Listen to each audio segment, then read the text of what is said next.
ಸರಯೂ ನದಿ ತಟದಲ್ಲಿ ಲಕ್ಷ ದೀಪೋತ್ಸವದ ಸಡಗರ. ರಾಮೋತ್ಸವದ ಸಂಭ್ರಮ ಇಮ್ಮಡಿಗೊಳಿಸಿದೆ ದೀಪೋತ್ಸವ.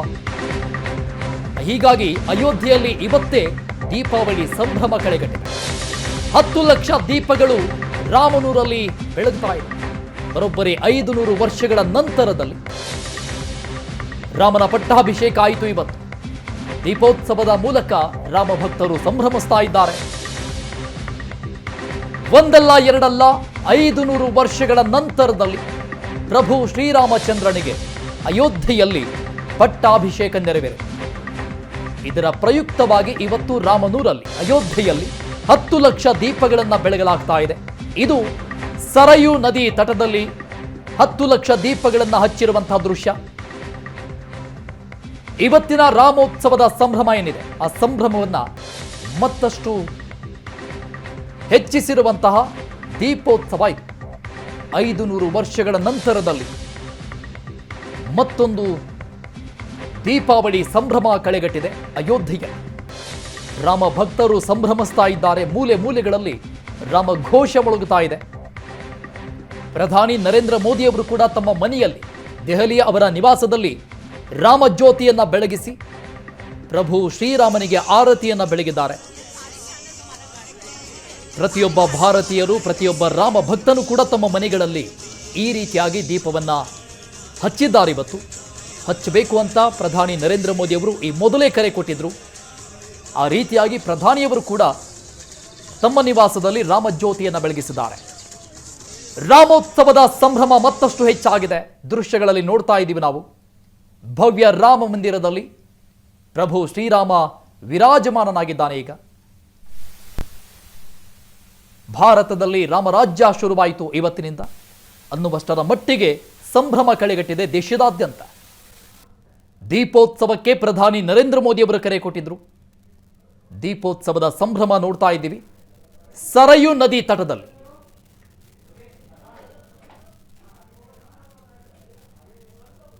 ಹತ್ತು ಲಕ್ಷ ದೀಪಗಳನ್ನು ಬೆಳಗಲಾಗಿದೆ. ಸರಯೂ ನದಿ ದಡದಲ್ಲಿ ಪಟಾಕಿಗಳನ್ನು ಸಿಡಿಸಿ ಸಂಭ್ರಮಿಸ್ತಾ ಇದ್ದಾರೆ ರಾಮ ಭಕ್ತರು. ಮನೆ, ಅಂಗಡಿ, ಧಾರ್ಮಿಕ ಸ್ಥಳಗಳಲ್ಲಿ ದೀಪವನ್ನ ಬೆಳಗಿ ಪ್ರಭು ಶ್ರೀರಾಮನ ಆಗಮನವನ್ನ ಈ ರೀತಿಯಾಗಿ ಸಂಭ್ರಮಿಸ್ತಾ ಇದ್ದಾರೆ ರಾಮ ಭಕ್ತರು.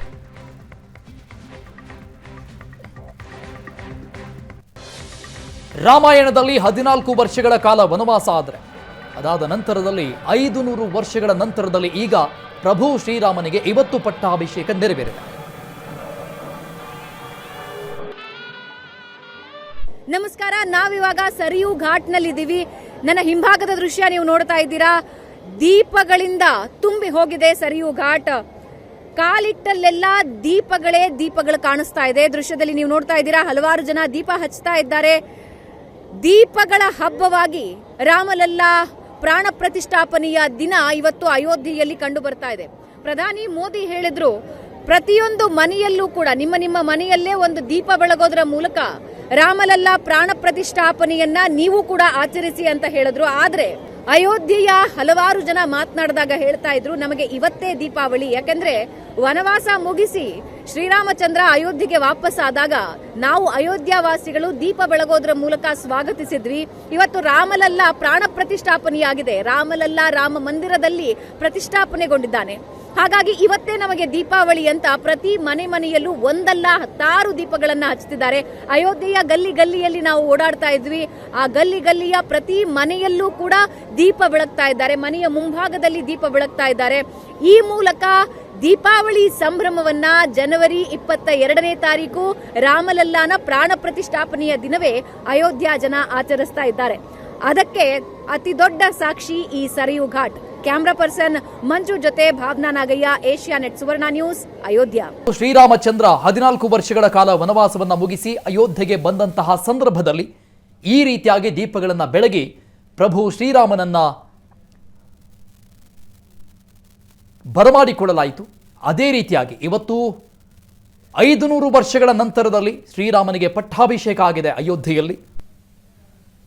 ತ್ರೇತಾಯುಗದ ಆ ಗತ ವೈಭವ ಇವತ್ತು ಮತ್ತೆ ಮರುಕಳಿಸಿರುವಂಥದ್ದು. ಹಾಗಾಗಿ ನಮಗೆ ಇವತ್ತೇ ದೀಪಾವಳಿ ಅನ್ನುವಂಥ ರೀತಿಯಲ್ಲಿ ನಾವು ಈ ದಿನವನ್ನ ಆಚರಿಸ್ತಾ ಇದ್ದೀವಿ, ಸಂಭ್ರಮಿಸ್ತಾ ಇದ್ದೀವಿ ಅಂತ ದೀಪವನ್ನ ಬೆಳಗಿ ಅಲ್ಲಿನ ಭಕ್ತರು ಸಂಭ್ರಮಿಸ್ತಾ ಇದ್ದಾರೆ.